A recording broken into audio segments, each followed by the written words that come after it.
সালাম ও শুভেচ্ছা নেবেন প্রিয় দর্শক। দেশের রাজনীতির মাঠ আবারও সরগরম হয়ে উঠেছে। সভা সমাবেশ ঘিরে দলগুলোর মধ্যে জনসমাগম বাড়ানোর তীব্র প্রতিযোগিতা চলছে। সম্প্রতি হয়ে যাওয়া কয়েকটি বড় বড় সমাবেশকে ঘিরে চলছে যুক্তি, তর্ক, বিতর্ক। এখন আলোচনার প্রধান ইস্যুই হলো রাষ্ট্র ক্ষমতা। ভোটের সময় ঘনিয়ে আসছে, হার্টবিট দ্রুত বাড়ছে প্রধান রাজনৈতিক দলগুলোর। দেশে বিদেশে তৎপরতা অপতৎপরতা চোখে লাগছে জনগণের। এরই মধ্যে বিতর্ক তুঙ্গে উঠছে জাতীয় নির্বাচনের ভোট পদ্ধতি নিয়ে। এখন সবার দৃষ্টি পিআর পদ্ধতির দিকে। পক্ষে বিপক্ষে তুমুল যুক্তি তর্কে শেষ পর্যন্ত কে হারে কে জেতে সেটাই ভাগ্য রচনা করে দিতে পারে আগামীর সরকার গঠনে। রাজনীতিকরা বা রাজনৈতিক দলগুলো যখন এই পদ্ধতি নিয়ে তুমুল গণ্ডগোলে লিপ্ত, তখন দেশের সাধারণ মানুষ এই পদ্ধতিটা কি, এর সুবিধা অসুবিধা কি, কেন এটা নিয়ে এত আলোচনা, সেটি কতটা বুঝতে পেরেছে বা স্বচ্ছ ধারণা তৈরি হয়েছে তা নিয়ে এখন প্রশ্ন দেখা দিয়েছে।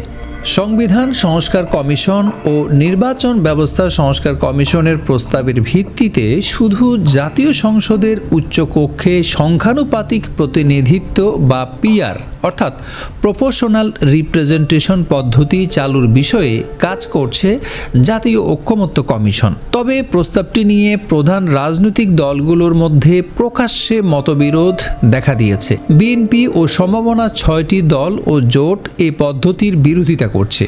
জাতীয় নাগরিক পার্টি, এনসিপি, এবি পার্টি সহ বেশিরভাগ রাজনৈতিক দল উচ্চকক্ষে পিআর পদ্ধতি চালুর পক্ষে অবস্থান নিয়েছে। তবে জামায়াত ইসলামী এবং ইসলামী আন্দোলন বাংলাদেশ সংসদের উচ্চকক্ষ এবং নিম্নকক্ষ দুই জায়গায় পিআর পদ্ধতি চালুর দাবি জানিয়েছে। সংশ্লিষ্টরা জানান, নির্বাচনের এই পদ্ধতি সংবিধান সংস্কারের সঙ্গে জড়িত। এ বিষয়ে রাজনৈতিক ঐকমত্য না হলে কয়েকটি গুরুত্বপূর্ণ সংস্কার আটকে যেতে পারে। দেশে প্রথম ভোট সর্বোচ্চ এই পদ্ধতি চালু রয়েছে। একটি আসনে যে দলের প্রার্থী অন্যদের চেয়ে বেশি ভোট পান সেই দলের প্রার্থী জয়ী হয়ে থাকেন। একইভাবে যেই দলের প্রার্থী বেশি আসন পান সেই দল সরকার গঠন করে। বিগত নির্বাচনগুলোতে এভাবেই ফলাফল নির্ধারিত হয়ে আসছে। বর্তমানে রাজনীতিতে আলোচিত পিআর বা সংখ্যানুপাতিক প্রতিনিধিত্ব হচ্ছে রাজনৈতিক দলগুলো তাদের প্রাপ্ত ভোটের অনুপাতে আসন পাবে। অর্থাৎ কোনো দল নির্বাচনে 10% ভোট পেলে ওই দল জাতীয় সংসদের 300 আসনের মধ্যে 30টি আসন পাবে। নির্বাচনে এই পদ্ধতি চালুর পক্ষে জোরালো প্রচারণা চালাচ্ছে বাংলাদেশ জামায়াতে ইসলামী এবং ইসলামী আন্দোলন বাংলাদেশ। যদিও বিএনপি এর ঘোর বিরোধিতা করছে। দলটি মনে করছে এই পদ্ধতি চালুর নামে নির্বাচন পেছানোর চেষ্টা করা হচ্ছে। এমনকি এই পন্থায় আসন বাড়ার পথ তৈরি করতে চায় ছোট দলগুলো। জাতীয় ঐকমত্য কমিশনের 29 জুন অনুষ্ঠিত বৈঠকে সংসদের উচ্চকক্ষ ও নিম্নকক্ষ এবং পিআর পদ্ধতি নিয়ে আলোচনা হয়। ওই বৈঠকে জাতীয় ঐকমত্য কমিশন তাদের প্রস্তাবে সংবিধান সংস্কার কমিশন ও নির্বাচন ব্যবস্থা সংস্কার কমিশনের প্রস্তাব একীভূত করে রাজনৈতিক দলগুলোর সামনে উপস্থাপন করে। সেখানে জাতীয় সংসদ নিম্নকক্ষ ও উচ্চকক্ষ এই দুই ভাগে বিভক্ত করার প্রস্তাব করা হয়। নিম্নকক্ষে বিদ্যমান নিয়ম অনুযায়ী জনগণের প্রত্যক্ষ ভোটে সংসদ সদস্য নির্বাচনের বিধান বহাল রাখা হয়েছে। তবে সংরক্ষিত নারী আসন সংখ্যা 50 থেকে বাড়িয়ে 100 করা বা শুধু নারী প্রার্থীদের মধ্যে প্রতিদ্বন্দ্বিতার মাধ্যমে সরাসরি নির্বাচিত করার প্রস্তাব করা হয়েছে। আর উচ্চকক্ষে 100 প্রার্থী মনোনীত হবেন রাজনৈতিক দলগুলোর সংখ্যানুপাতিক প্রতিনিধিত্ব হারে। উচ্চকক্ষের সদস্যরা অর্থ বিল বাদে সব ধরনের আইন প্রণয়নে পর্যালোচনা ও পরামর্শ দিতে পারবেন। সংবিধান সংশোধন, জাতীয় নিরাপত্তা সংক্রান্ত চুক্তি এবং যুদ্ধ ঘোষণা সংক্রান্ত বিল নিম্নকক্ষের সঙ্গে উচ্চকক্ষের অনুমোদনের বাধ্যবাধকতা থাকবে। ওই দিন বৈঠকে সংসদ দ্বিকক্ষ বিশিষ্ট করার প্রস্তাবে বিএনপি সহ বেশিরভাগ দল উচ্চকক্ষের নির্বাচন প্রক্রিয়া ও ক্ষমতা নিয়ে মতভিন্নতা দেখা দেয়। ঐকমত্য কমিশনের প্রস্তাবে বাংলাদেশের প্রেক্ষাপটে উচ্চকক্ষে সংখ্যানুপাতিক নির্বাচন অবান্তর ধারণা বলে মত দেন বিএনপি নেতারা। তারা নিম্নকক্ষের আসন সংখ্যার অনুপাতে উচ্চকক্ষে আসন নির্ধারণের দাবি জানান।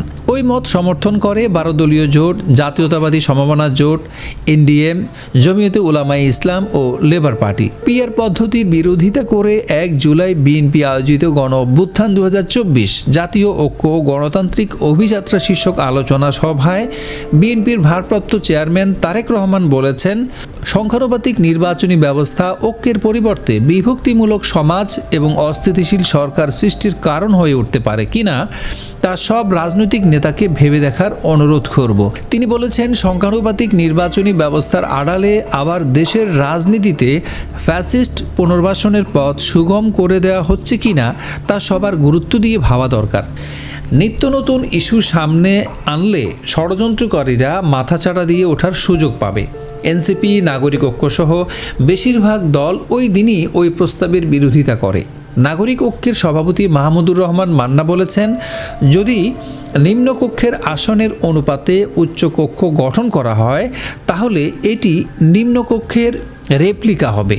আর এনসিপি সদস্য সচিব আক্তার হোসেন বলেছেন, নিম্নকক্ষের আসনের ভিত্তিতে উচ্চকক্ষের আসন বন্টন হলে সেটার কোনো মানে হয় না, আর উচ্চকক্ষের ক্ষমতা না থাকলে সেটার প্রয়োজনীয়তা থাকে না।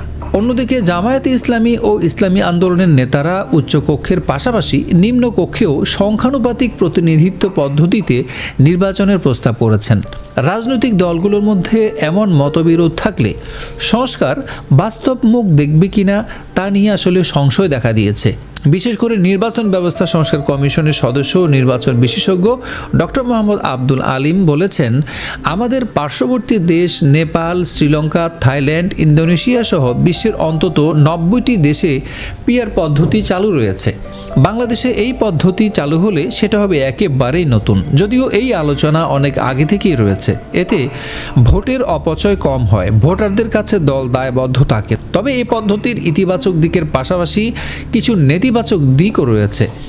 এ কারণে রাজনৈতিক সংস্কৃতি যতদিন পরিবর্তন না হবে এবং রাজনৈতিক দলগুলোর মধ্যে ঐক্যমত্য না হবে ততদিন এই পদ্ধতি কার্যকর করা কঠিন হবে বলে মনে করছেন সংশ্লিষ্টরা। একজন ভোটার হিসাবে, বাংলাদেশের নাগরিক হিসাবে আপনি কি মনে করছেন? এই পদ্ধতি বাংলাদেশে চালু করা উচিত নাকি আগের নিয়মেই আগামী জাতীয় সংসদ নির্বাচন অনুষ্ঠিত হওয়া উচিত? মতামত জানানোর আহ্বান জানিয়ে শেষ করছি এখনকার মতো। ভালো থাকবেন।